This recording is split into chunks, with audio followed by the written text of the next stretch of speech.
It is the last day of class Neuro-economics at the Erasmus School of Economics.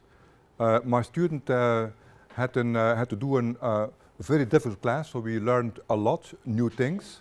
And now I'm going to listen to what they have absorbed from this class. So I'm very excited and look forward to listening to them. Thanks. Good luck.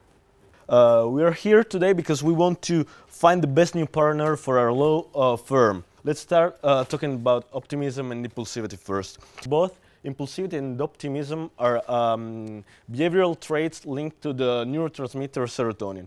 Low serotonin level people discount future rewards versus immediate satisfaction at a lower rate.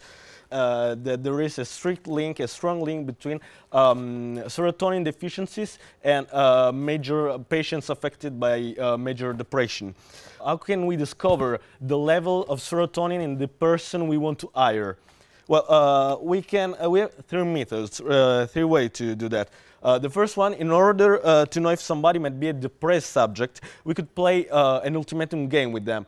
Second way to know something more about serotonin levels of the people we want to hire is just by asking them how willing they would be to buy a product on they maybe already have on now discount. In fact, according to the Ariel and Himanshu Mishra study, people with lower levels of serotonin would be more willing to buy products on discount. We should just ask them something more about their diet. In fact, a diet full of tryptophan-rich foods accompanied by regular assumption of carbohydrates just increases your levels of serotonin, and this is a process which requires some time, so a dietary prospect is maybe the best way to know something more about the serotonin level in the person we want to hire.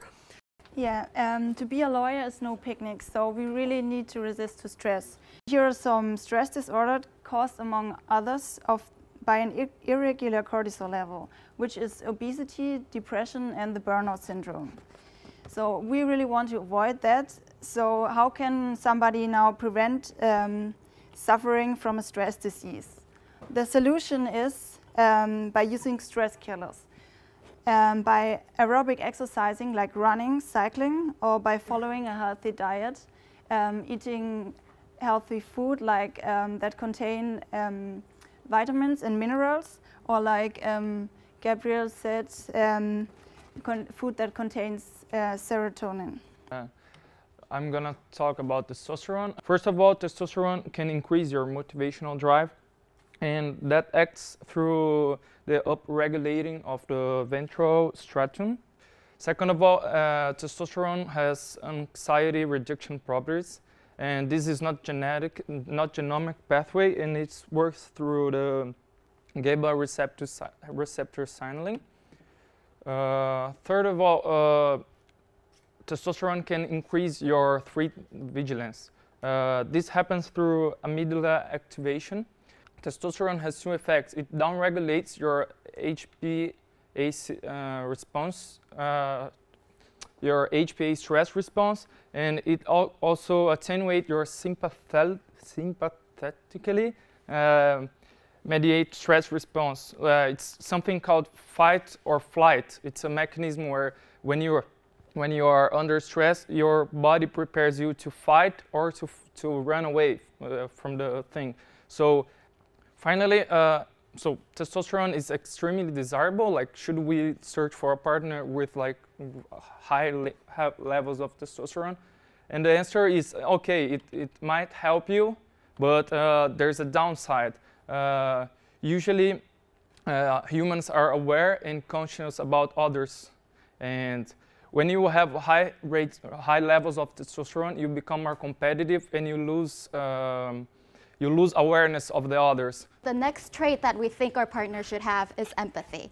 Now, you may think that empathy is not a good trait for lawyers. Even President Obama got criticized because of that. But you'll soon find out that it's really important in lawyers and leadership. How do we empathize? The answer is through shared affective neural networks. And we can test this through fMRI studies?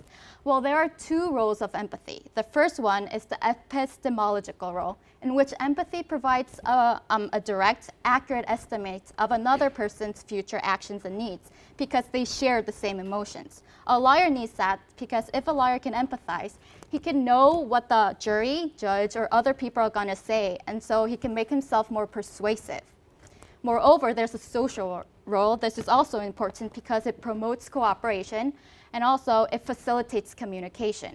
So far we have looked at the nature side of leadership and lawyers, and I will look now with you on the nurture side of this topic. Now we want to look at some other studies and what they found out about the core of these two leaders. So the secure one, basically the most important points about him are that he's very sociable and he has social competence. And yeah, he works more effectively with other people and he can cope with stress more effectively than the avoidant type. But also the avoidant type, he's very task-orientated. He doesn't rely that much on relationship within his working capacity. But he can also be a very good leader, and actually in the ratings, both types were rated the best out of all other recruits. So that gives the impression that basically both could be very good leaders. But for us, because we are lawyers, we need someone that is socially competent. And we decided for us that the secure style is the one that we are looking for.